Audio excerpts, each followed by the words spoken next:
Patna railway station पर भीख मांगने वाली लड़की आज लेमन कैफे नामक एक कैफे चला रही है और कूड़ा भी बीनती थी आप। हाँ, अभी पैसा नहीं मिलेगा तो कूड़ा कचरा चुन के तो अपना पेट पालेंगे ना। मम्मी पापा का पता नहीं आपको? जी नहीं, मम्मी पापा को पता नहीं है कि कहाँ है, कैसे थे, कुछ नहीं पता हमको। आज मैं पटना में हूँ, हमारे साथ एक लड़की है और ये लेमन कैफे चलाती हैं। इनकी कहानी ना बहुत ही दुखदाई है, जिस कहानी को सुनकर आप शायद से दांतों तले उंगली दबाएंगे और कहेंगे कि मुझे अपने कानों पर भरोसा नहीं हो रहा है। पटना रेलवे स्टेशन पर भीख मांगने वाली लड़की आज लेमन कैफे नामक एक कैफे चला रही है और सौभाग्य इनका कि लेमन कैफे में आज बैठकर अच्छी दुकानदारी भी कर रही हैं और लोग इनका इंटरव्यू भी करने आ रहे हैं।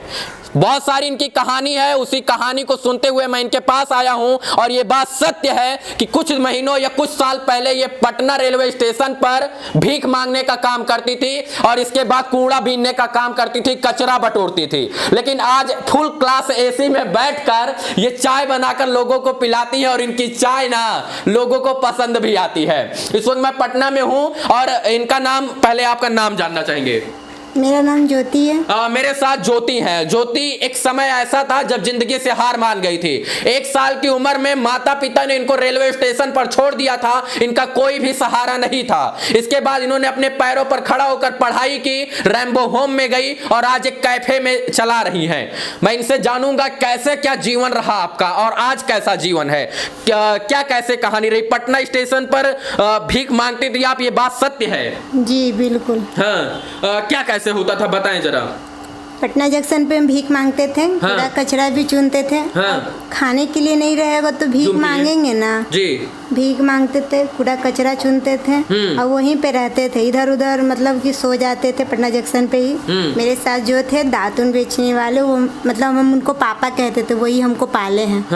मम्मी पापा का पता नहीं आपको? जी नहीं, मम्मी पापा को पता नहीं है कि कहाँ है, कैसे थे, कुछ नहीं पता हमको। मम्मी पापा का पता नहीं आपको? जी नहीं, मम्मी पापा को पता नहीं है कि कहाँ है, कैसे थे, कुछ नहीं पता हमको। कितने साल में आप जब समझदार हुई आप, तो कितने साल पहले आपको पता चला कि आप का कोई नहीं है और आप स्टेशन पे रहती हैं? लगभग 7 साल के हो गए थे तो पता चला कि मेरा कोई नहीं है, हम अनाथ थे, हमको पाला गया है, पाला जा रहा है। अच्छा, आपसे भीख भी मंगवाया जाता था या आप अपने आप से मांग के अपने के लिए ही रखती थी? जहाँ पे रहते थे वो भी मांगते भी थे तो हम उनके साथ मांगने लगते थे। मांगते ही थे। और कूड़ा भी बीनती थी आप? हाँ, अभी पैसा नहीं मिलेगा तो कूड़ा कचरा चुन के तो अपना पेट पालेंगे ना। कूड़ा कचरा साथियों के साथ, मतलब और भी लोग थे जिनके साथ बीनते थे? जी बिल्कुल। कौन कौन लोग हुआ करते थे? बहुत सारी फ्रेंड लोग हुआ करती थी स्टेशन के ही। मैं देखता हूँ पटना में या कहीं भी किसी भी रेलवे स्टेशन पर कोई महिला या कोई लड़की या कोई छोटी बच्ची अगर भीख मांगती है या कूड़ा बटोरती है तो इस पुरुष प्रधान देश में ना हमारे जैसे लोग ही टिप्पणी करते हैं, अरे ये देखा ऐसे बा वैसे बा, तमाम प्रकार की, बड़ी सुंदर है ये, मतलब बड़े बड़े कमेंट पास करते हैं। आपके साथ ये घटना घटित हुई थी?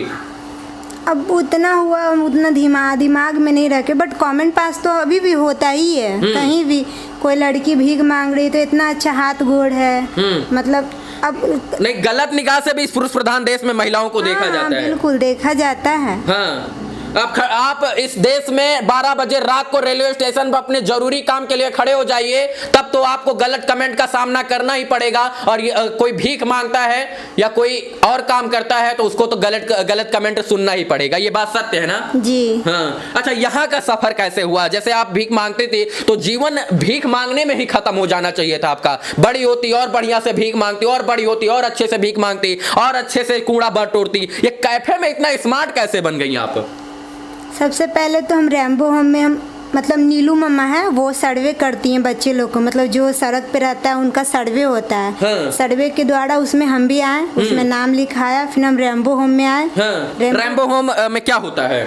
रैम्बो में बच्चा लोग को पढ़ाया जाता है, अच्छा जानकारी दिया जाता है, लाइफ स्किल के बारे में बताया जाता है, कैसे जिया जाता है आगे। हाँ, जो अनाथ होते उन्हीं बच्चों को रैम्बो होम में लाया जाता है? नहीं, जो अनाथ है उनको नहीं, जिनका माँ है और पिता नहीं, अगर पिता है तो माँ नहीं, या किसी का अगर दोनों में से कोई एट द पेरेंट्स है तो पेरेंट्स से पूछ के लाया जाता है बच्चा को। इंग्लिश भी जानती हैं आप? कितना पढ़ी हैं? अभी 12th का तैयारी कर रहे, 10th पास है। हाँ 10th पास है, 12th का तैयारी कर रही हैं। रैम्बो होम में कुछ दिक्कतें कम हुई या रैम्बो होम में सुविधाएं नहीं मिली या कैसे रहती थी आप रैम्बो होम में? जी नहीं, रैम्बो होम में हर चीज़ का सुविधा था। मतलब खाने पीने खेलने का हर चीज़ का एक रूटीन था, रूटीन के अनुसार हम लोग चलते थे। पैसे वैसे नहीं देना पड़ता था वहाँ? जी बिल्कुल नहीं। बस आपको सिखाया जाता था, पढ़ाया जाता था, काम करने की स्किल बताई जाती थी। हाँ सारा चीज़ फ्री में, पैसा वैसा 1 रुपया भी नहीं लगता था मेरा। तो रैम्बो होम से इसके बाद फिर आगे निकली आप, क्या फिर हुआ? तो फिर रैम्बो होम से आकर फिर हम, मेरे साकेत सर हैं, वो इंटरव्यू दिलवाएं the IT zone Sony centre में, राजीव रंजन सर के पास। वहाँ पे इंटरव्यू दिए, उसके बाद हमको सर ऑप्शन दिए कि लेमन कैफे हम नया खोल रहे हैं, उसको तुम चलाओ। तो मतलब लेमन कैफे आपको चलाने के लिए दे दिया? हाँ। और कितने देर तक यहाँ पर रहती हैं आप? यहाँ पे आते 9:30 बजे चल जाते, कभी 6-7 बजे तक चल जाते हैं। हाँ। अच्छा, अब जिंदगी बहुत अच्छी लग रही है लेमन कैफे में, नए नए लोग मिल रहे होंगे, मतलब नए नए कस्टमर आ रहे हैं, मिल के बात करके अच्छा लगता है। पहले जीवन जैसा जीवन अब नहीं, अब अच्छा बदल गया है।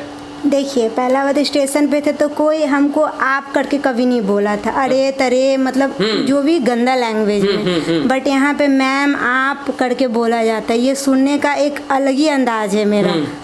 जिस बच्चे को सम्मान के साथ ना पुकारा जाता हो इस प्रधान देश में, जब उसको आप कहिएगा ना तो उसको बड़ा प्रेम आएगा। जब आप उसको मैम कहिएगा ना तो वो अपना दिल न्यौछावर कर देगी।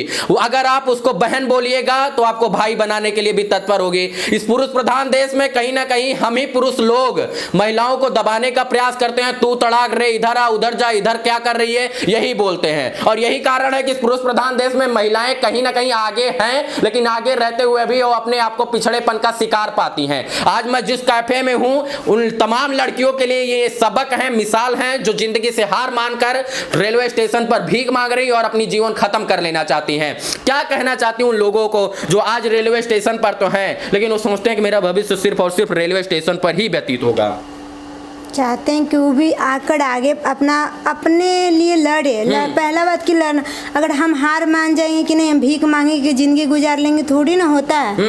अरे थोड़ा अगर हम भीख ना मांगे, थोड़ा इसी से हम हार्ड वर्क करें, कुछ भी भीख मतलब हम पढ़े लिखे नहीं है, कुछ अच्छा सा किसी के घर में चौका बर्तन भी कर लेंगे, वो खाने का अलग अंदाज रहता है। बट भीख मांगना बहुत मतलब गलत भी है। और जिसका हाथ गोड़ अच्छा वो भीख मांग करके क्या करेगी? कहीं ना कहीं ये देश के लिए, इस समाज के लिए मिसाल है और कुछ लोगों को सीखना चाहिए। मैं देश की सरकारों से बोलूंगा, मैं बनारस गया, 80 घाट पे तमाम छोटी छोटी बच्चियां भीख मांग रही हैं। पटना रेलवे जंक्शन पर NIT घाट पर बहुत सारी ऐसी हर एक जगह आपको मिल जाएगी जहां पर छोटी छोटी बच्चियों से भीख मंगाया जाता है। वो मांगती नहीं है, मंगाया जाता है। और कहीं ना कहीं वो ठेकेदार होते हैं, उनका कॉन्ट्रैक्ट होता है पूरा मंगवाने का।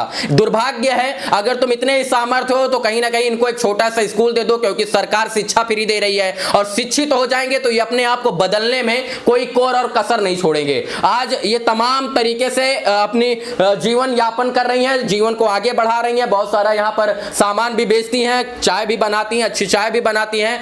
कुछ और जीवन में बचने का सपना है, बस अब यहीं तक नहीं, आगे मैं स्टडी करेंगे। इसके साथ हम स्टडी भी करते हैं और आगे तक पढ़ाई करना है हमको।